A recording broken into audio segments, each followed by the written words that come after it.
This meeting is being recorded. Hi class. Today we will enter to a new chapter, which is the periodic table of elements. So, do you guys download the notes already? If you haven't done so, please download it because we will use it today as our notes. So,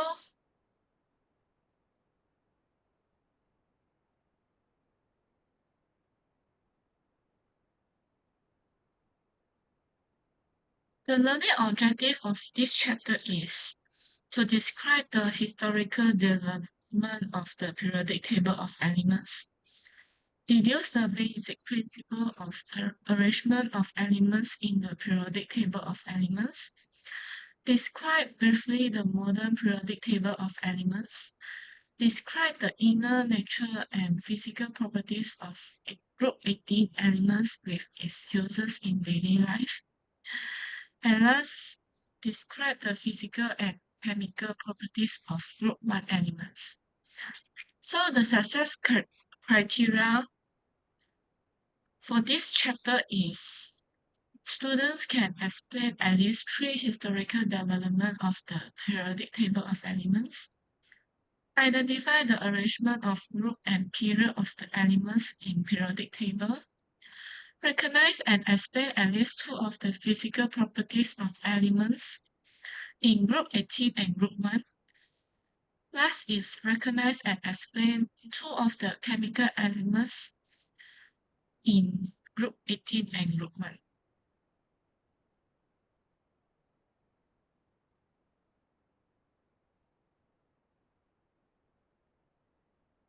So what will you learn? We will learn 4 subtopics of this chapter, and then the rest of the subtopic will be in the next video. So first is 4.1, the development of the periodic table of elements. 4.2, the arrangement in the periodic table of elements. 4.3, elements in group 18, and 4.4, elements in group 1.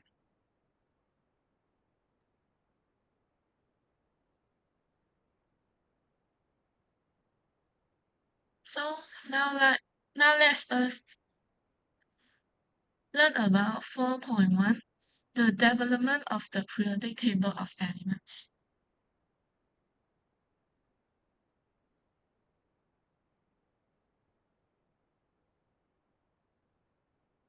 So now we will learn into the historical development of the periodic table. So the first scientist will be Anthony Lavoisier. He classified elements based on certain groups, which is gases, non-metals, metals, and metal oxides. However, the scientist which is proposed by this scientist is less accurate because light, heat, and a few compounds are classified into groups as elements. Light, heat is not elements. So he also classified elements in same group but show different chemical properties. So all of us know that the element in the same group will have same chemical properties, but he did not show the same chemical properties in the same group. So his theory is less accurate. So the next scientist will be Johann W. Dobereiner. He divides elements into group of 3 elements with similar atomic mass, which is called triad. So he classified the elements such as strontium, calcium, and barium into the same group, and also chlorine, bromine, and iodine. So he proved that these elements have similar atomic mass, so they are in the same group.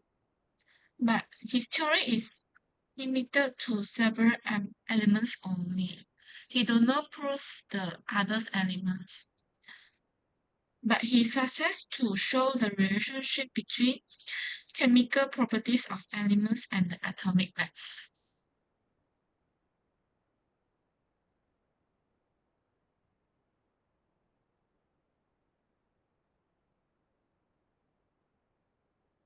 So the third scientist will be John Newland.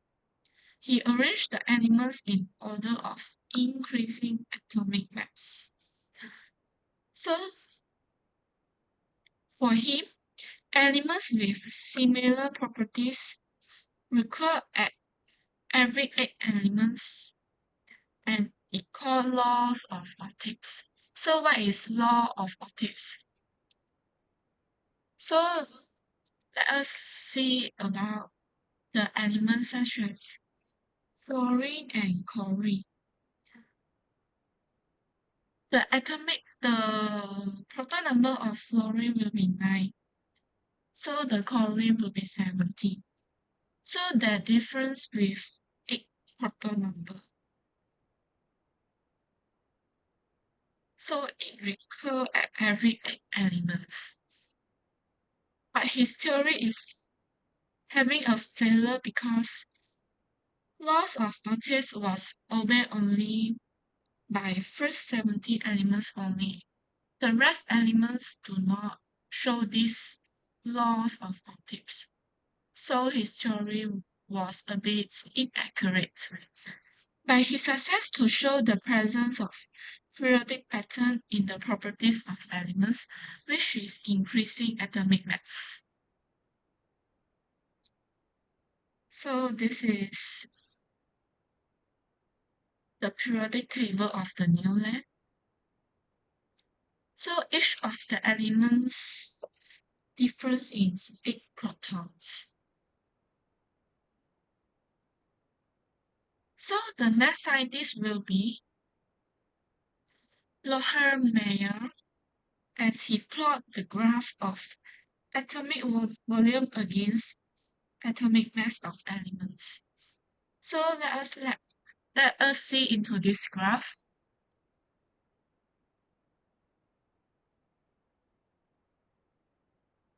So the elements with equivalent position in the graph will have the same group.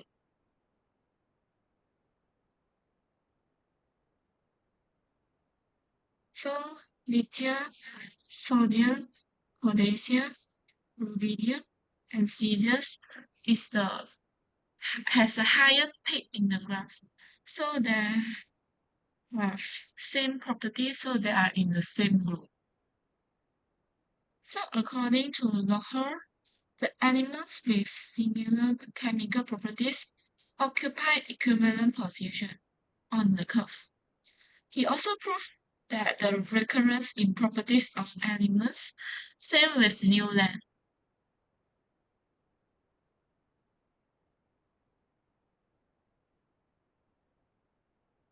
So the fifth scientist will be Dmitry Mendeleev. He arranged elements according to the increasing atomic mass.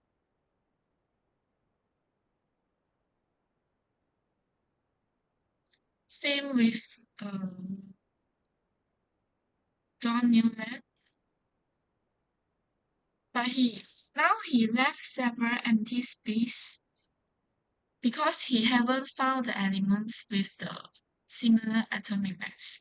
So he left the element first in the periodic table. So he also successful in predicting the properties of undiscovered elements. So now the periodic that we use will be Henry Moseley. So he arranged elements based on increasing proton number, like the periodic table. Oh, so for this periodic table, I also attached in the Google Classroom. So you guys can refer it in the Google Classroom.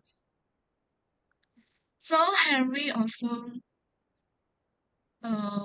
when he investigated this theory, the periodic table, he found relationship between X-ray spectrum and proton number. So he decides to arrange them in increasing proton number. He also left empty spaces like Mendeleev and successful in predicting 4 elements, which is platinum, plutonium, hafnium, and rhenium.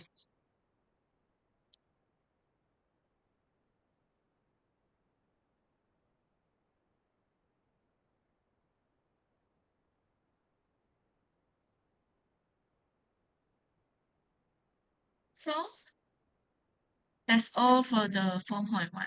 So now we will enter to the 4.2, the arrangement in the periodic table of elements.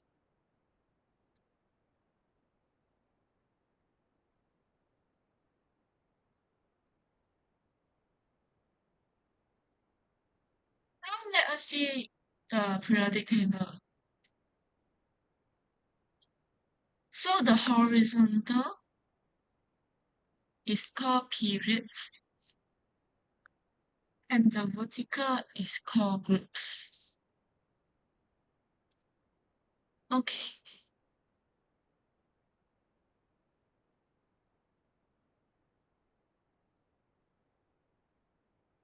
Okay, now let us learn about the atomic number. The symbol in the periodic table is what we need. So first, atomic number. What is atomic number? Atomic number also can call as number of protons. So the name that we usually use is number of proton, but he has another name which is atomic number. It's on the top of the elements. So C is the symbol and the element name is carbon. So this is its atomic mass.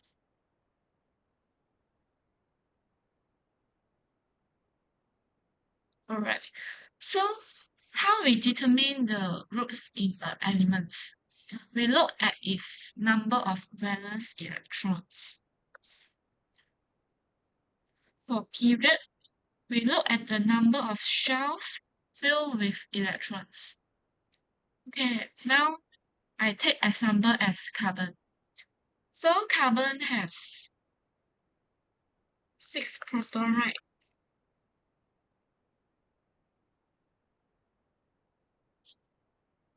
So the electronic configuration of carbon is what? So let us write together. So first, 6 proton. So it will be 2 and 4. 2.4. So first must be 2, and then second we have 8. Suppose it has 8 valence electrons, so 6 right, we occupy 2 already, left 4. So the electronic configuration of carbon is 2.4. So the valence electrons of carbon is, we see at the um, last digit in the electronic configuration, which is 4. So carbon has 4 valence electrons.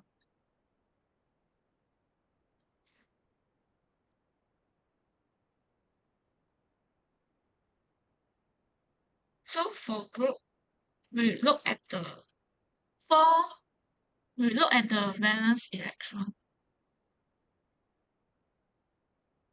So it is group 14. And the period, it has 2 number here. So it is period 2. I forgot to tell. So the elements with one or two valence electrons, we just see of the number of valence electrons. If the element has 3 to 8, so we have to add 10. So for the case of carbon has 4, right? 4 valence electrons. So it needs to be at 10. So it's group 14. 10 plus 4 is group 14. So I take another example like lithium. It has proton number is 3. So the electronic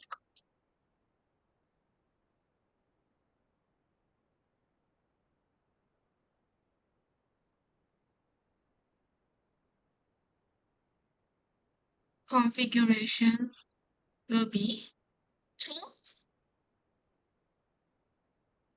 1. Plus 1 is 3, right? So it's 2.1. So what is the group?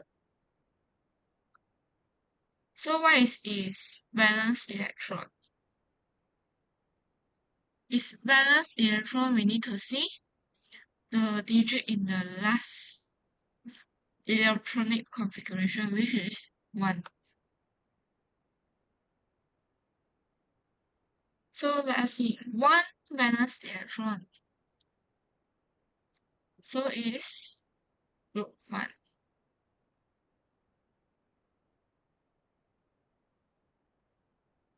So what is the period? So we have 2 number of shells,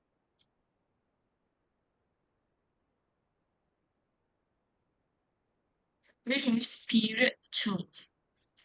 Let's see another example. Let's see magnesium.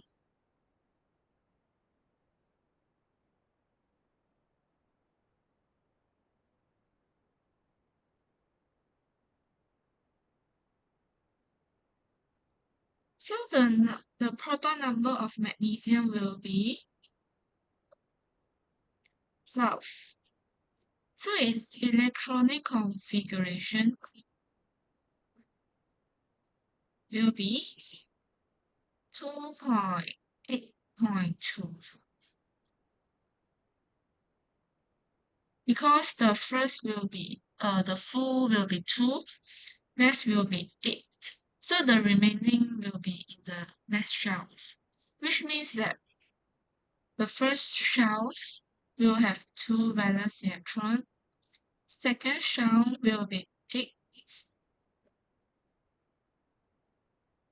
Third shell will have 2 only. So the valence electrons will be 2. We see the last digit. So it is what group? So it will be group 2. No need to plus tab because it only has 2 valence electrons, not 3 to 8. If 3 to 8, we have to add 10.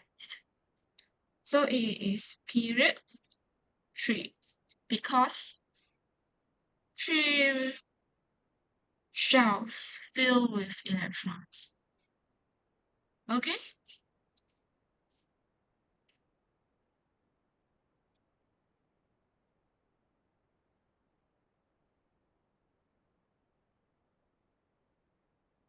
Now we will enter to 4.3. So now we will learn the elements already. So first, we will learn about group 18 first, which is the elements in the right side here.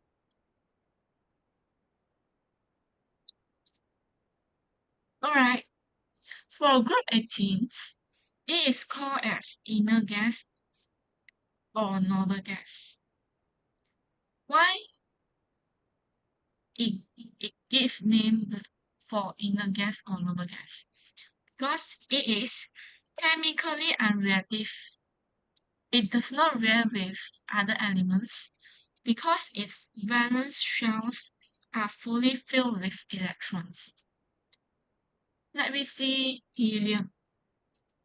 So it has 2 proton number, right?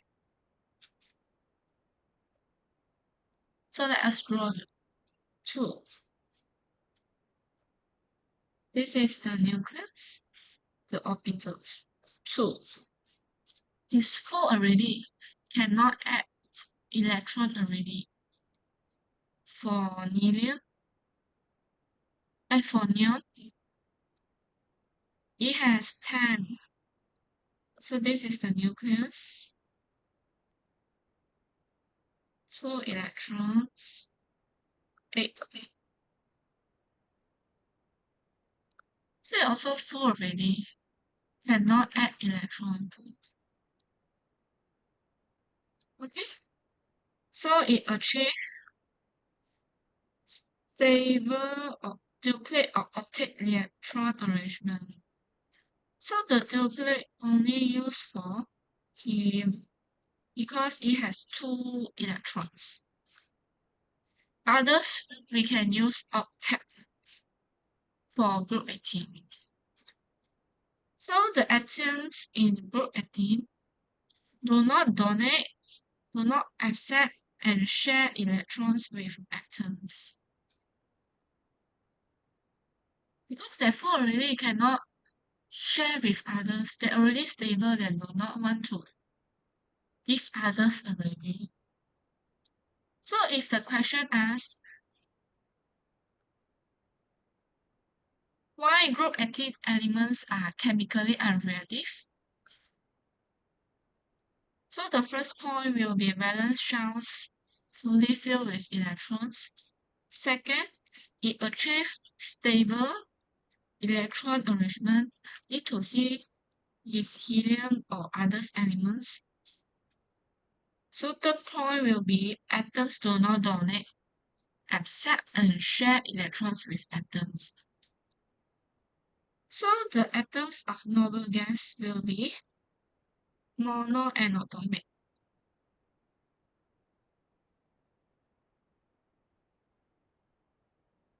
Because they say one element only. Mono means one. Okay? You guys do not see helium 2, right? Argon 2.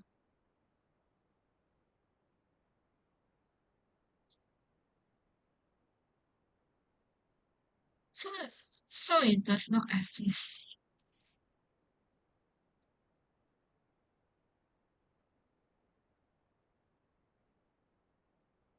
So let us start with the physical properties of group 18. So first is colorless gas at room temperature, low melting and boiling point because it has weak van der Waals force or intermolecular force of interactions. It also do not conduct the electricity because it do not have delocalized electron. They're full already, so they cannot donate, share, or accept electron. So they do not have free moving electron. So they do not conduct electricity. So group 18 also have low density.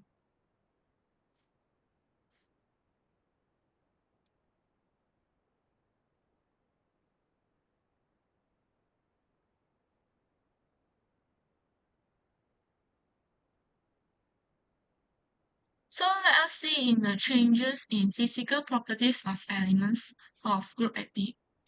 So going down the group, the atomic radius increasing because the number of electron increase and the electron field shaft increase. So let us see helium and argon. Helium has one shell. Argon, neon, neon. Neon has two shells.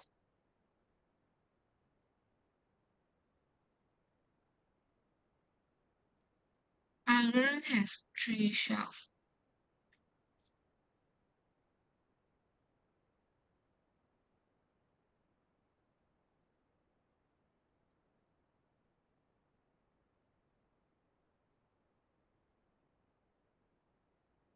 So the shell increase and the electron also increase. So it become bigger. Okay? So the melting and boiling point also increase.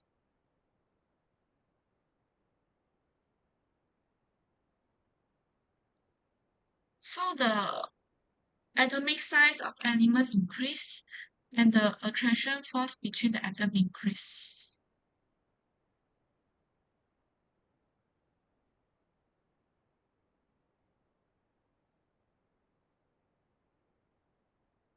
Because when the shell increase, the nucleus need more force to attract the molecules.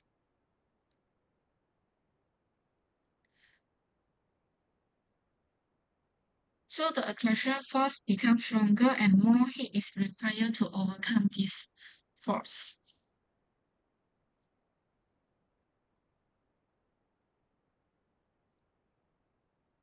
So next, let us see the uses of group 18 elements in daily life.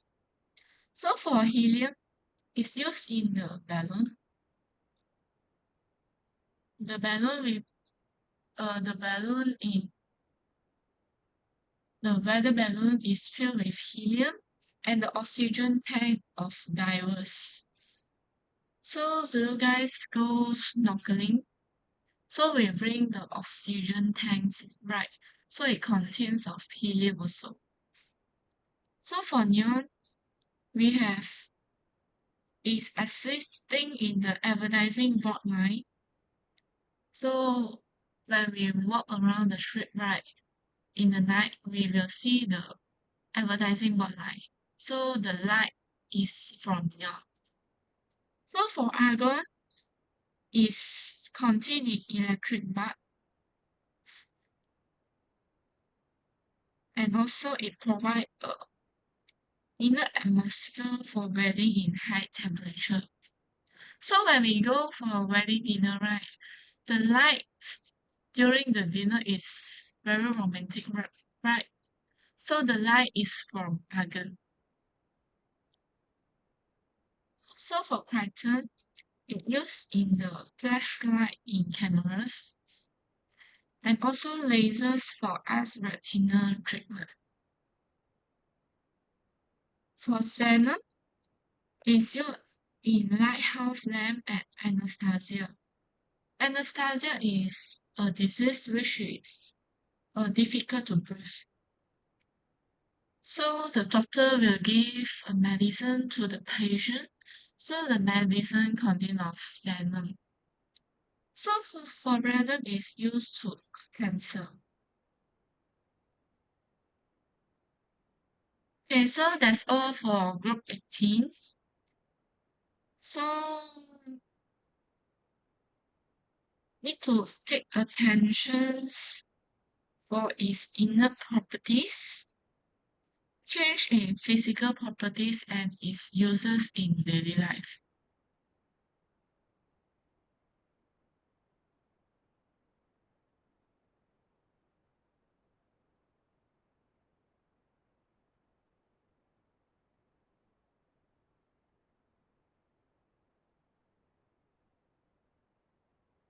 Okay, so now we will go into 4.4 elements in group 1.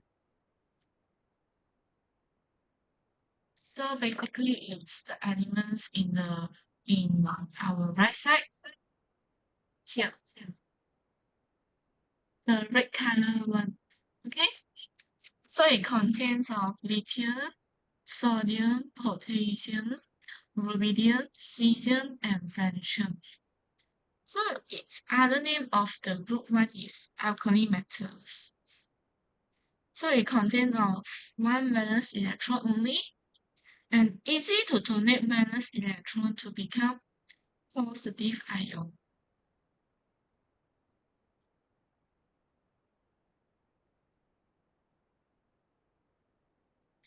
The physical properties of group 1 metal is they are soft metal with shiny and silvery surface. They can conduct electricity and heat. It also less dense than water, so it can float on water. So it has low density too.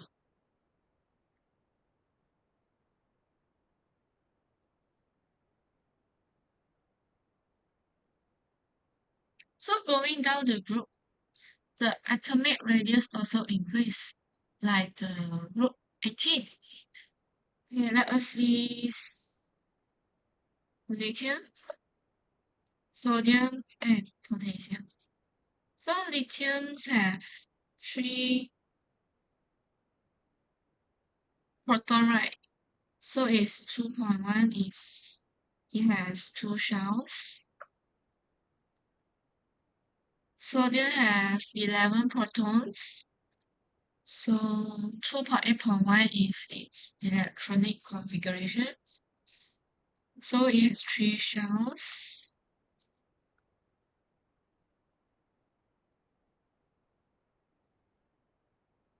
So for potassium, 19 proton numbers. So it has 4 shells.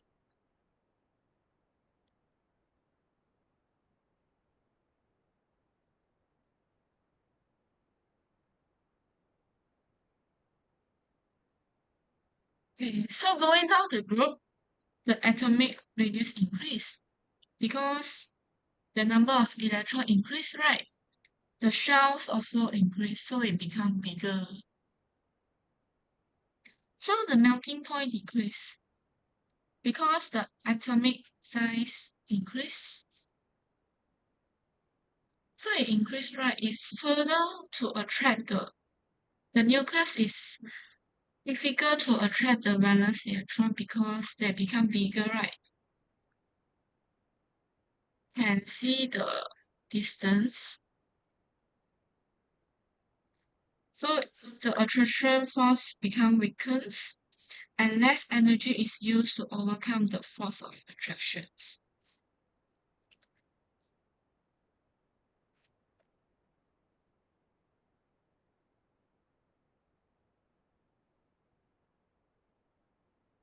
So now let us see the chemical properties. It reacts with water to form alkaline hydroxide solution and hydrogen gas. It also burns in oxygen to form metal oxides. So the metal oxides, when react with water, it will form alkaline solutions.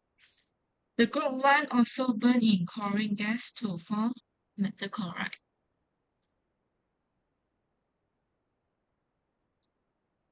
So change is reactivity of elements. Going down the group, the reactivity of the elements increase. Because group 1 metal tends to donate an electron and become positive ions. Because they have one valence electron only, so they can give to others easily. So number of shell increase, like just now I say. So the atomic size increase is further away. So the nucleus hard to pull the valence electron. So the electron can be donated easily. So for rubidium, cesium, and francium,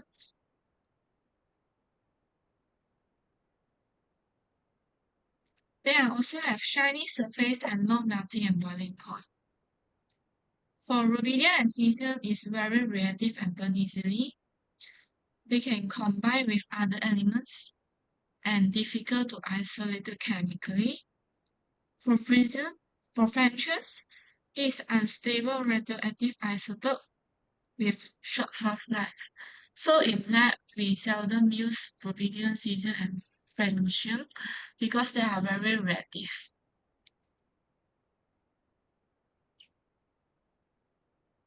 Alright, that's all for our lessons. So there is a class activity.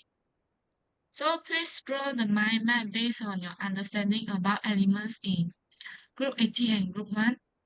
So in the link below, or you can scan the QR. Later I will post the class activities assignment in the Google Classroom. So all of you must do the class activity because I will check it. Okay, so that's all for our class today. See you guys in the next subtopics. Bye. Have a good rest.